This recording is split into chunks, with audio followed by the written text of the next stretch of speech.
Today I'm making milk kefir cheese. Now you might have come across kefir as a drink in the supermarkets. It's like a watery yogurt. It's pretty nice stuff, I like it, but the stuff in the supermarkets has been made to be shelf stable. This is the real deal, this is the live culture. Now you can just keep it out on the side and replenish the milk every day, but I tend to keep it in the fridge because I don't use it that often. And to get live culture kefir you need these. Now that is a kefir grain. See, it's like a little tiny cauliflower ferret, and there's about half a dozen or so of them in here, and I just keep that in whole milk in the fridge, and every once in a while I'll pull it out. It's very forgiving. I've left it go into the back of the fridge until I've sworn there's going to be nothing left alive in that jar at all. It's been borderline rotting, not nice at all. But I've pulled it out, put it through the colander, given it a rinse and got the florets back. Very cool. So to start a batch, couldn't be simpler. I've got a decent sized bowl. I've got 2 litres of whole milk. This is organic, but it doesn't need to be. Now, I used to really enjoy drinking live cultured milk, raw milk. Can't get that here. There isn't a dairy nearby that does it. So this is a way of making an equivalent, really, just in terms of making, kefir drink, because you're taking a pasteurised product and turning it into a live cultured product. But I don't like drinking a huge amount of kefir as a liquid. It's nice enough, but I wouldn't want to drink it every day. You can put it into smoothies and things like that, and people do. It's incredibly good for you. It's well documented. It's not one of them fringe things. This is, has very direct health benefits. So all we do is we take the whole thing, milk included, and I dump that into the bowl. And then I take the milk,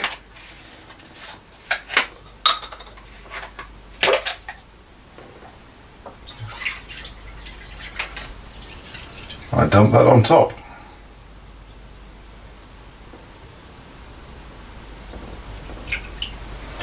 I'll need to leave that at room temperature for, depends how warm your house is, but here about 3 or 4 days will do it.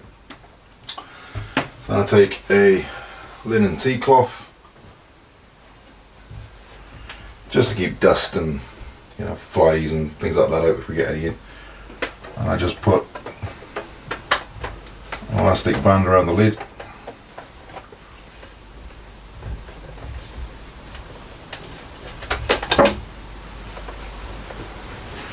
And that's good. I'll literally just put that on the side and leave it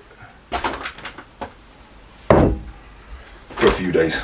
It's very forgiving. If it goes a day longer, it's not a problem. This one here was left for 4 days. You see that's just dripping there to get the whey out. And it gives us a fairly soft, like a cream cheese. There's that stuff you buy in the supermarket, but this is actually probiotic, live cultured cheese. It's none of this needs to be sterile. It needs to be clean. You wash everything up nicely, but it doesn't need to be sterile like doing a commercial cheese batch, because this is, unlike a commercial inoculant, this is an actual live culture. So it excludes pretty much everything that could come in and colonize the milk or the cheese. Isn't going to get a chance because it's already pre-inoculated with the kefir culture. So in order to get to this stage, we need to give it a few days, so we'll film some more then.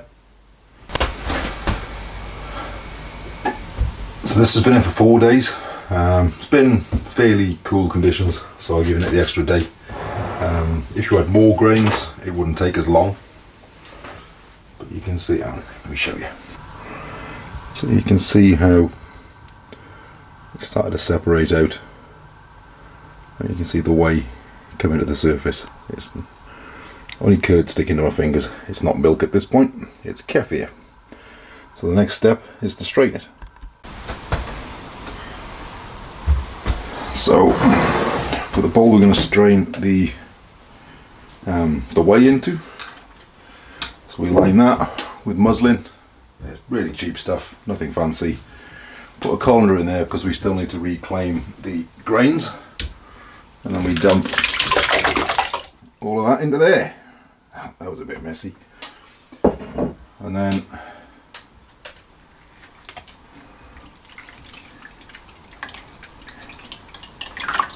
can see that drops through the colander really simply. You can see there's the grains. Oh, it's making a mess. Hang on. Here we go. So you can see really healthy white kefir grains.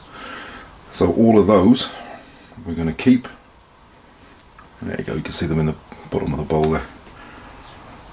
So they're going to go back into the jar they came out of.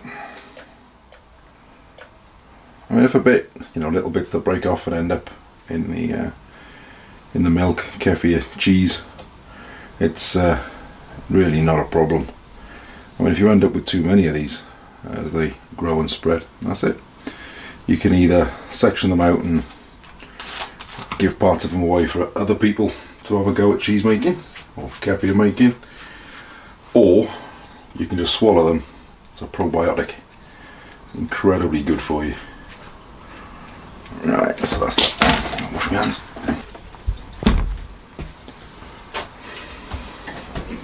So, you can see it, there's the grains. So I'm going to put them back under a few inches of milk and they're going to go back in the fridge. But before I do that, let's get this tied off. Really simple, basic overhand knot. Corner to corner. Oops. And the same here.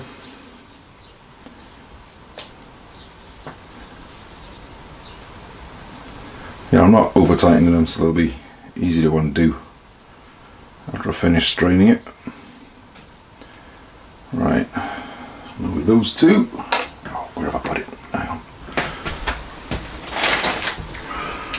Now I've got a bolt screwed into the ceiling, so we do quite a bit of draining of stuff, so it's just easier to just do this. So I take this down. Where are we? Just found the loop. There we are. Press the clip through and tie it off against itself, and then I'll just shorten that. And there we go.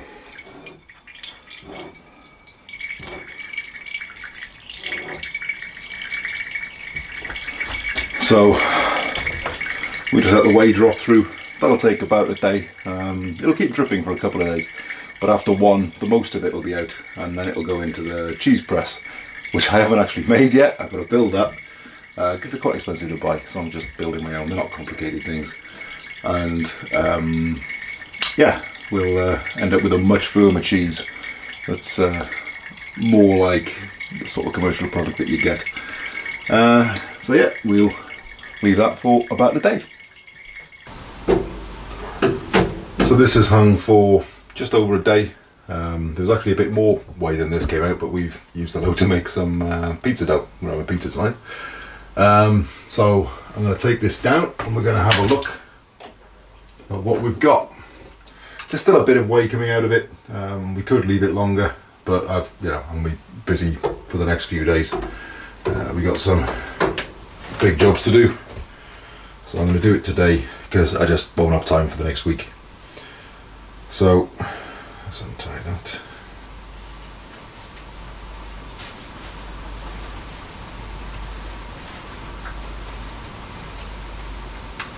Ho, ho, ho. Beautiful. So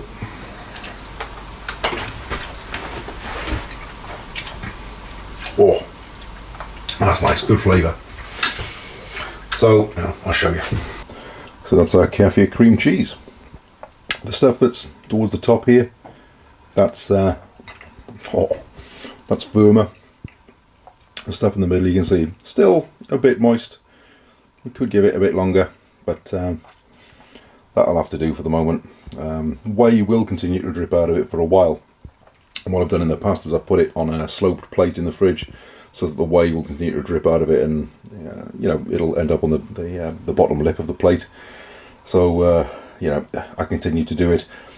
It's fine with this. This is gonna stay in the fridge for a few days until I've got a chance to build the cheese press, basically. In there I've got about half a teaspoon of salt. It's the one thing it does need. Some people add a lot of salt to cheese. I don't like it particularly salty. There's plenty of flavour in it anyway. So I'm going to add that to the salt, and then we'll mix it all through, and that'll give us a very nice cream cheese. So get the big chunks in. That's coming away quite cleanly from the muslin. It doesn't always. Oh yeah, that's perfect. I was quite surprised at how much you get. It's only 2 litres of milk, and it looks like there's 2 litres of whey. It's like alchemy.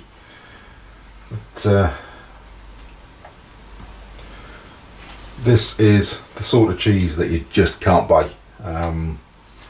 It's biologically alive. It's not a shelf-stable, inert product. It's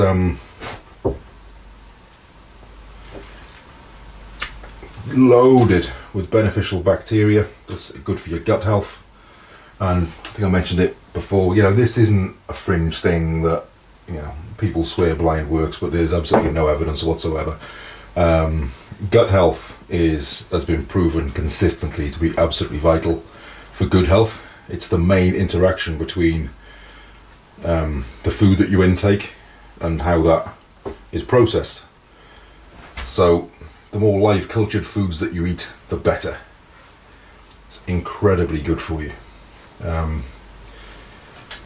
There's no waste with this product. The whey will get used. As I say, we use some in bread. It makes a fairly dense bread. It doesn't rise quite as much as with, you know, if you just use water in it.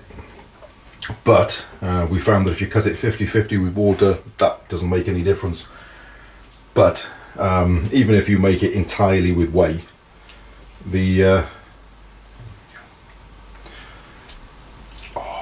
it leaves a fairly dense bread. It does rise, but not as much. It's a fairly dense bread, but it's so savoury. You know, it's really good with soup, because this cheese is made predominantly from the fat in the milk. So all the protein is still in the whey. So if you use that to make bread, it makes a very nutritionally dense bread. It's not live cultured, of course. The cooking process kills off that. Ooh. Right, I'll pick over that and eat all the little bits when the camera isn't running. I don't waste any. I'll just give that a bit of a mix through, which is actually easier while it's still got a little bit of moisture in it. But ideally, I probably would have left it another 12 hours or so.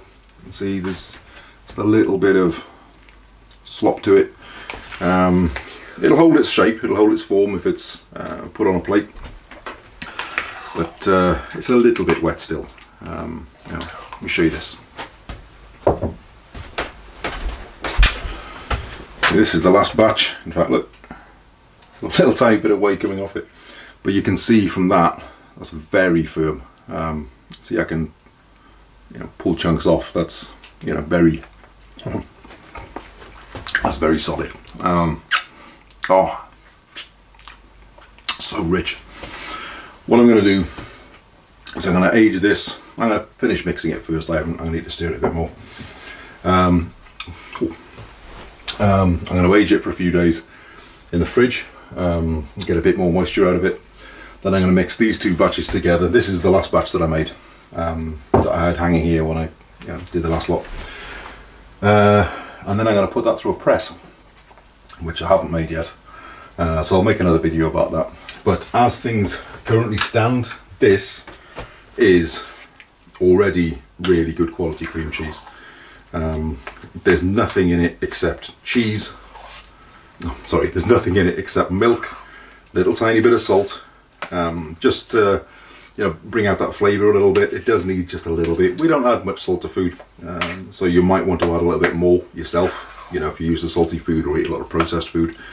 You know, it's all dependent on your palate, but very, very nice. So that's kefir cheese. I started saying a minute ago, the whey won't go to waste. You can just drink it, it's perfectly palatable. I tend to try and find other uses for it, like putting it into bread, as I said. But it's good for all sorts of stuff. You can make pancakes with it. A friend of mine makes pancakes. And another good use for it at this time of year, not so useful in winter, but another good use for it is as a foliar feed for fruit trees. It's a very good probiotic for that, because it's loaded with beneficial bacteria. Trees everywhere.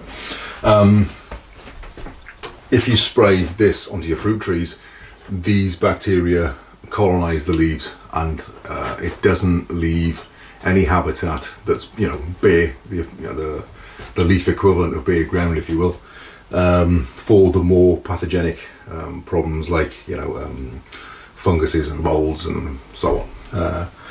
So very, very useful, and it acts as a foliar feed, so it's entirely beneficial.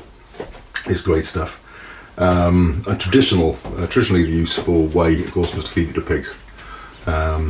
We don't have pigs, so that's not going to happen. But yeah, giving this to livestock again is a really good way of of making it a usable product. You know, it does have a use. Yeah, it's kefir cheese making.